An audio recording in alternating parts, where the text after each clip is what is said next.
ಮಲಗಿ ಪರಮಾದರದಿ ಪಾಡಲು ಕುಳಿತು ಕೇಳುವ, ಕುಳಿತು ಪಾಡಲು ನಿಲುವ, ನಿಂತರೆ ಒಲಿವನೆಂಬ ಪುರಂದರದಾಸರ ವಾಣಿಯಂತೆ ಕಮಲಪತ್ಯ ಅಷ್ಟಕದ ಒಂದೊಂದು ಶ್ಲೋಕದಲ್ಲಿಯೂ ನಾರಾಯಣನನ್ನು ಭಜಿಸಿ ಒಲಿಸಿಕೊಳ್ಳಿರಿ ಎಂದು ಸ್ವಾಮಿ ಬ್ರಹ್ಮಾನಂದರು ಉಪದೇಶವನ್ನು ನೀಡಿದ್ದಾರೆ.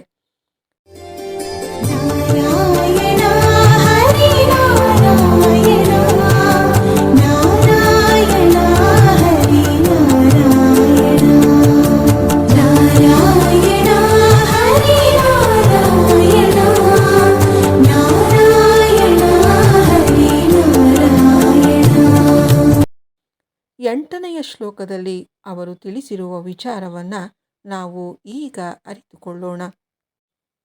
ಮುನಿವರೈರನಿಶಂ ಹೃದಿ ಭಾವಿತಂ ಶಿವವಿರಿಂಚಿ ಮಹೇಂದ್ರನುತಂ ಸದಾ ಮರಣ ಜನ್ಮ ಜರಾಭಯ ಮೋಚನಂ ಭಜತರೇ ಮನುಜಾ ಕಮಲಾಪತಿಂ.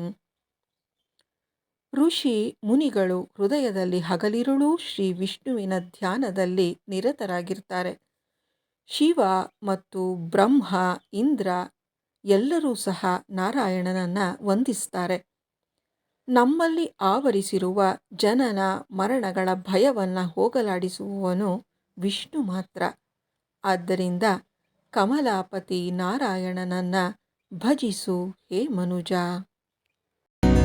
ಮುನಿವರೈರನಿಶಂ ಹೃದಿ ಭಾವಿತಂ ಶಿವವಿರಿಂಚ ಮಹೇಂದ್ರನುತಂ ಸದಾ ಮರಣ ಜನ್ಮ ಜರಾ ಭಯ ಮೋಚನಂ ಭಜತರೇ ಮನುಜಾ ಕಮಲಾಪತಿಂ.